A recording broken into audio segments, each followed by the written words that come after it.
नमस्कार अमरावती। अमरावती शहरात चोरीच्या घटनांनी पुन्हा डोकेवर काढले असून शहर आता हिट क्राईमच्या मार्गावर तर नाही ना, असा प्रश्न नागरिकांमध्ये उपस्थित होत आहेत।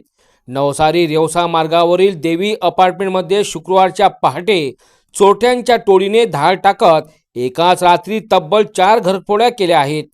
अपार्टमेंटमधील 3 फ्लॅट फोडून चोरट्यांनी हात साफ केला। विशेष म्हणजे पार्किंगमध्ये उभी असलेली दुचाकी देखील लंपास करण्यात आली। एवढेच नव्हे तर एका घराबाहेर ठेवलेल्या बूट चप्पलही चोरट्यांनी चोरी केल्याची माहिती समोर येत आहे। या घटनेत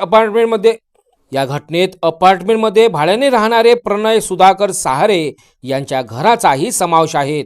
संपूर्ण प्रकार सीसीटीव्ही कॅमेऱ्यात कैद झाला असून चोरट्यांची टोळी स्पष्टपणे दिसत आहे। ही घटना गाडगेनगर पोलीस ठाण्याच्या हद्दीत घडली आहे। विशेष म्हणजे याच हद्दीत आठवडाभरापूर्वी 5 न्यायाधीश व शासकीय कर्मचाऱ्यांच्या निवासस्थानी चोरीची घटना घडली होती।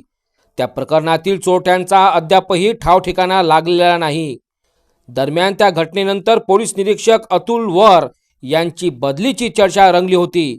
मात्र बदलीनंतरही चोरीच्या घटना सुरूच असल्याने शहर गुन्हे शाखा व गाडगेनगर पोलिसांसमोर मोठे आव्हान उभे राहिले आहेत। न्यायाधीश शासकीय निवास जवळ पोलीस बंदोबस्त असतानाही चोरटे पसार होत असल्याने शहर पोलिसांच्या आता कार्यक्षमतेवर प्रश्नचिन्ह उपस्थित होत आहेत।